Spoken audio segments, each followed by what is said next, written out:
방식. 본문 말씀은 마태복음 21장 23절에서 32절 말씀입니다.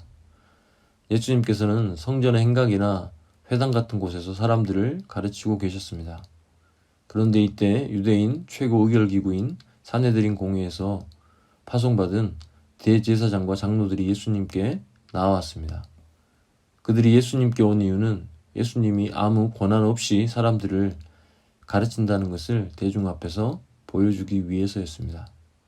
그래서 그들은 예수님께 당신이 무슨 권한으로 이들을 가르치느냐고 묻습니다. 그러자 예수님은 그 물음에 직접 답하지 않고 역으로 그들에게 질문하십니다. 세례 요한이 베푼 세례가 하늘로부터 왔는지 사람으로부터 왔는지 그들에게 물으십니다. 여기서 하늘로부터는 유대인들이 흔히 쓰는 하나님에게로부터의 대용어입니다. 그러자 그들은 예수님의 이 질문에 서로 의논을 합니다. 만약 자신들이 하늘로부터라고 하면 하나님께서 세례 요한에게 선지자의 권한을 주셨다고 인정하게 되는 것입니다. 그러나 만약 그들이 사람에게로부터라고 하면 대중들은 이미 세례 요한이 하나님으로부터 보냄받은 선지자라는 것을 믿었기에 하나님이 주신 권한을 부정하는 꼴이 되는 것입니다. 예수님은 이들에게 아주 지혜롭게 역질문을 던지셨던 것입니다. 대제사장들과 장로들은 자신들이 합법적인 권한을 가졌다고 생각했습니다. 물론 그들은 유대인들 사이에서 세워진 지도자들이었습니다. 그래서 그들은 유대인들이 세운 지도자가 아닌 예수님께 기세등등하게 권한에 대해서 묻고 따지고 있습니다. 하지만 이들의 질문은 너무나 무례한 질문이었습니다. 왜냐하면 이미 백성들이 선지자로 인정한 세례 요한이 직접 증거한 하나님의 아들이신 예수님께 권한에 대해서 질문했기 때문입니다. 피조물인 그들이 감히 창조주이신 예수님께 권한이 어디서 왔냐고 묻고 있는 것입니다. 이들은 이렇게도 저렇게도 대답하지 못하고 세례 요한이 베푼 세례가 어디서 왔는지 알지 못한다고 말하며 양심을 속입니다.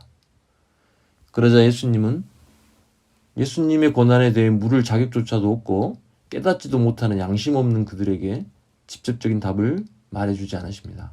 그러나 의미심장한 비유를 그들에게 말씀하십니다. 그 비유는 포도원 주인의 두 아들에 관한 내용입니다.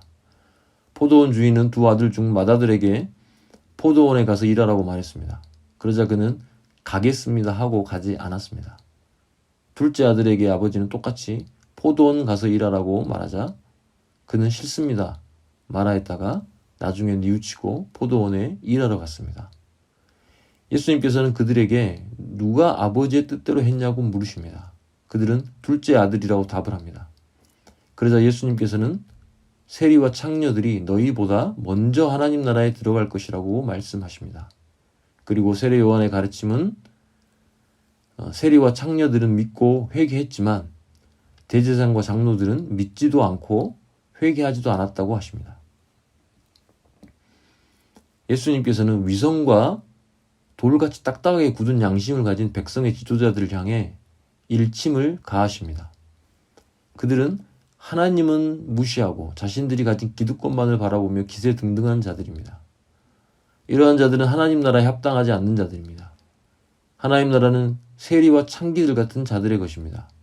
여기서 세리는 당시 유대사회에서 지배자인 로마의 앞잡이 노릇을 하며 백성들의 혈세를 빨아먹고 사는 자들이었습니다. 그들은 비록 사람들에게 죄인 취급당하고 자신들의 삐뚤어진 욕망과 욕심에 의해 죄에 허우적대는 자들이었지만 세례 요한의 말씀을 듣고 회개하며 세례를 받은 자들이었습니다. 백성의 지도자들은 자신들은 최소한 세리와 창기들보다는 의롭다 여겼지만 예수님의 판단은 그들은 하나님 나라의 자격 미달이라는 것이었습니다.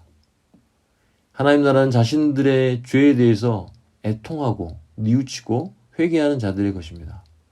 결코 사람의 외적인 조건과 위치, 명성, 평판에 달려있지 않습니다. 거칠애 같은 신앙 속에서 돌처럼 딱딱하게 굳은 마음이 아닌 마음을 부드럽게 하여 날마다 말씀에 순종하는 진정한 하나님 백성이 되기를 소원합니다.